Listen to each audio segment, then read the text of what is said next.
Many thanks, Mr. Chairman, and many thanks to the organisers. I'll try to take things at a little bit of a more local level, because to me, reconciliation north and south might very well speak to the situation in Cyprus. So I'd like to do that, notwithstanding the fact that we're obviously other neighbour of the world, so it has to end on a Cypriot note. But let me share with you a few thoughts on a Nordic initiative corresponding to or answering to the need for reconciliation on the island. Now, as you know, despite increased hopes, settlement has remained elusive on the island. And in all those years of the comprehensive settlement negotiations, one thing I think has remained unchanged, absolutely. And this unchanged thing is a very deep distrust between the two communities. Specifically, a mutual distrust regarding the strategic goals or the long-term intentions. And this persistent, if you like, debilitating barrier is something that makes things very, very difficult at the negotiating table on track one, and it also is something that accounts for the general lack of meaningful collaboration between the two sides in everyday life.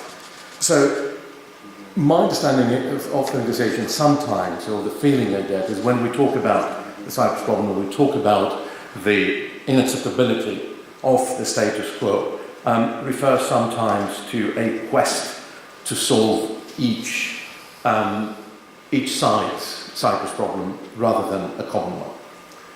And that nothing is agreed until everything is agreed principle that has been a part and parcel of the comprehensive settlement negotiated until now has, I think, not allowed us to build on the acquis of the rapprochement that is quite important in this past few years. Supposedly this was adopted in order to get us out of a stalemate, but I think it has worked the other way around. Now, the attempts to form structures of genuine collaboration, cooperation between the two sides have been trivialized, have been neglected, at times, I would even dare say, suspended or proposed. And yet, whether a settlement is reached in the end, or a settlement is unfortunately not, the people on the island are destined to live together. And I hope the people are destined to live together, because otherwise it means a gap that is already filled by others. And in order to do that, I would suggest that we need to think a little bit outside the box, very much along the lines of what the Secretary-General has suggested in his last report, and do some novel thinking on how to overcome the obstacles on the past. This, I think, will build confidence between the two sides. It will bridge the gaps that have been deepening and widening since the physical division of the island. It will facilitate the implementation of a settlement if one is reached in the end. It would indeed pave the way towards a settlement, or in the unfortunate event of a non-settlement, will allow for the maximization of welfare of the two sides' people continuing to live on the island. And in order to achieve that, I would suggest we need to create frameworks within which the two sides can meaningfully interact at the grassroots level. The creation of opportunities for collaboration, through which cooperation are recognized as key elements of effective peace building, because they can help establish linkages or establish interdependency between sides in the economic fields, in the professional fields, even in political fields. It means that the structures are in place where people not only rely but on others, the ability to rely on the others builds trust relationships, and this, I think, can be quantified in a number of areas. So, in a sense, the Nordic initiative to establish linkages on the island focuses on a number of these areas, such as education, arts and culture, the faith-based issues, business, safety and security, all those that are designed to promote not only dealing with the actual problems faced by the people, but also indirectly to build the trust. Imagine what the situation is in migration. Migration is obviously something that could unite the people of the island by the bonds of common suffering.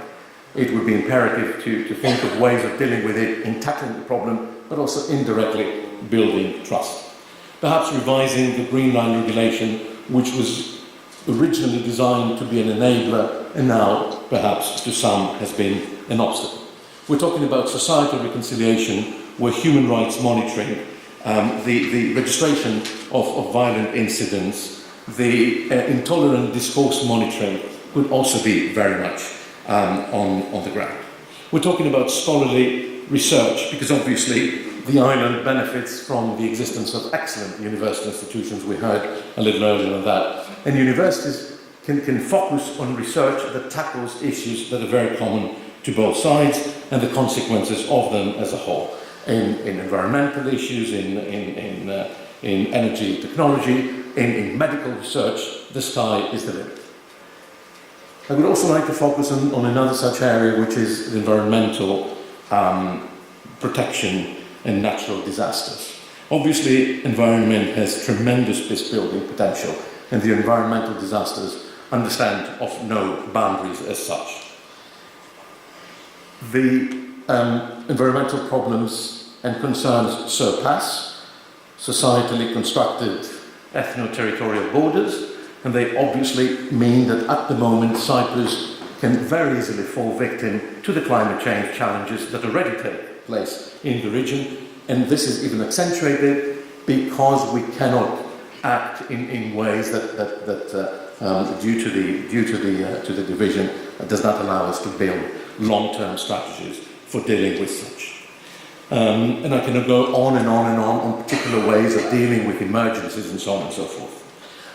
The one thing that I would like to finish on is sometimes the very legitimate concern regarding legalization, legitimization, and suggest that we could start thinking about engagement short of recognition. This would be designed to make sure that the Turkish Cypriot community remains on the island.